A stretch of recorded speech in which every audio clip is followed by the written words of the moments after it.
అందరికీ ఓ నమః శివాయ. అష్టమూర్తి తత్వము అంటే ఏమిటి?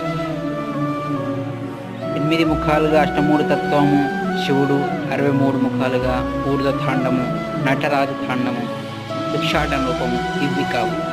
అష్టమూర్తి అంటే భూమి శివుడు, నీరు శివుడు, ఆకాశం శివుడు, వాయువు శివుడు, చంద్రుడు శివుడు, సూర్యుడు శివుడు, నేను అనుకున్న జీవుడు శివుడు.